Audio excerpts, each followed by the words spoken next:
আজ নাম নিয়েই বলতেছি, জামাত ইসলাম বিকৃতি আনেনি? এনেছে।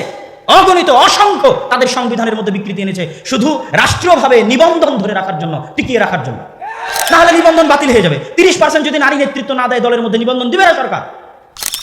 যদি নাম জামাত ইসলাম বাংলাদেশ না করে, বাংলাদেশ জামাত ইসলাম যদি না করে, তাহলে দিবে না নিবন্ধন। তখন নাম চেঞ্জ করে জামাত ইসলাম বাংলাদেশ করা হয়েছে। 30% নারী নেতৃত্ব নিয়ে আসা হয়েছে, অগণিত পরিবর্তন করা হয়েছে। আমার চ্যালেঞ্জ থাকলো, আবুল আলা মওদুদী যেদিন জামাত ইসলাম প্রতিষ্ঠা করেছিলেন, তখনকার জামাত ইসলামের সংবিধান আর আজকের জামাত ইসলামের সংবিধানের মধ্যে যদি বিকৃতি না থাকে, আমি আব্দুল্লাহ বক্তব্য দিব না।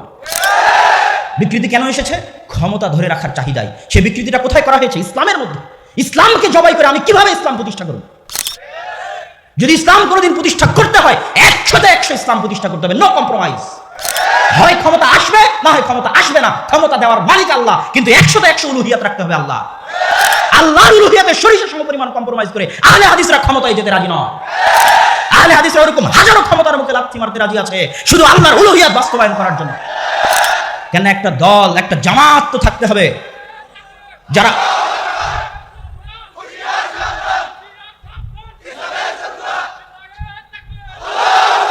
কেননা একটা জামাত তো থাকতে হবে যারা ইসলামকে অবিকৃত রাখবে। যত শত্রু ইসলামের এসেছে, ওরিয়েন্টালিস্টদের নিয়ে আপনি